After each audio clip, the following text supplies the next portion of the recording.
We've got over 500 vehicle tests on this channel, and almost all of them have headlight tests, so if you want to see how the lights on your vehicle work, this is the right place to be. It looks like Toyota sent us a Supra to test drive, and we're going to do a full week road test on this, a separate video, but for this, night drive and headlight test only. And for those interested, this has the manual 6-speed transmission instead of the 8-speed automatic. It appears we have 6 bulbs on each side for a total of 12. This should be interesting. Alright, it's dark enough. Let's check out these headlights, see how they work. And because of the German engineering in this Japanese car, I can't turn the headlights on unless the engine's running. Not for more than a few seconds anyway, so you have to pardon all the noise. Here's our rear view. Large enough, bright enough. Emergency lights, bright enough. Got blinkers on the outside mirror. Very long and narrow, making it bright enough. Yeah, now we can really see it. Same from the rear. And the cabin lights do a pretty good job of illuminating the interior. And the info screen's a bit on the small side, so we get a small picture. We put the transmission in reverse, but it's a small car. What are you going to do? And another vehicle with a cursed heads-up display. I don't like these things. They're just a gimmick for me.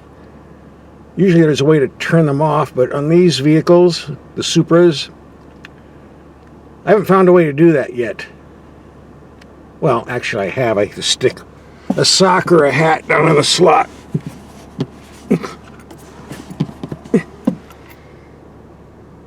That'll make it go away. And the controls have a nice orange glow, making them easy to see. Now for the headlights, have the low beams on, very bright but very low too. More on the left than on the right. Brights, decent illumination, very bright in the center. This does bother me a bit. Okay for city driving on backcountry roads, this might be an issue. We'll find out soon enough. Alright, down a dark dingy street. High beam. A little blurry there. Come on, camera. Low beam. Yeah, the cutoff on the low beams is pretty short.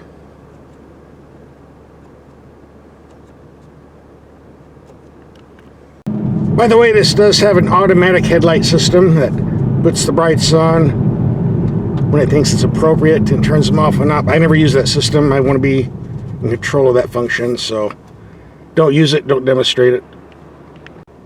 If you watch my videos, I do not like auto-dimming mirrors unless they have a disconnect switch. I don't want to be driving in city limits with a blacked out mirror. I don't think it's safe, but apparently we don't have a cutoff switch, so I guess I can turn it off by using a piece of tape over the sensor hole, but we'll be doing that tonight. So let's get on the highway, see how these lights work. High beam, low beam. So let's slide up some signs with the high beam.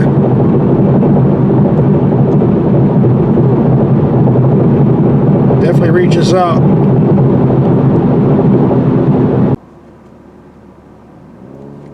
And again, lighting up the emergency cones. The brights do a better job.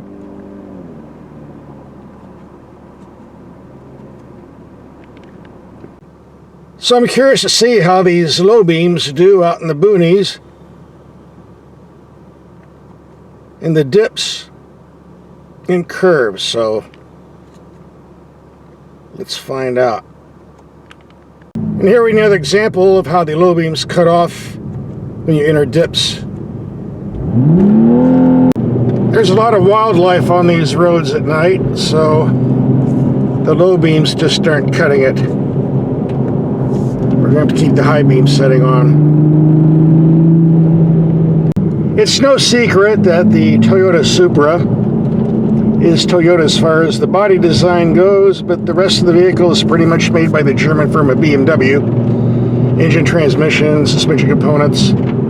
So I'm wondering if they design these headlights or did Toyota do so.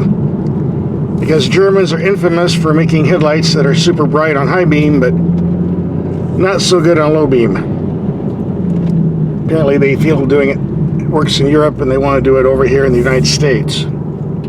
I suspect these are German headlight designs, but I can't prove it. Guess it doesn't really matter. They are what they are.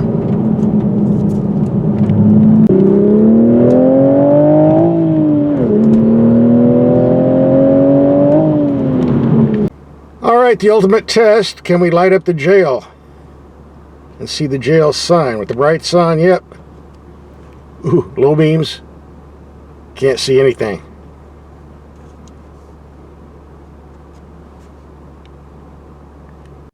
So, last but not least, the dark, dingy street test. And as we can see, it's always better to have the brights on. So bottom line, low beams for city driving, high beams for everything else, and you'll be just fine. And that concludes our night drive. If you want to see the full test, here's the link coming up.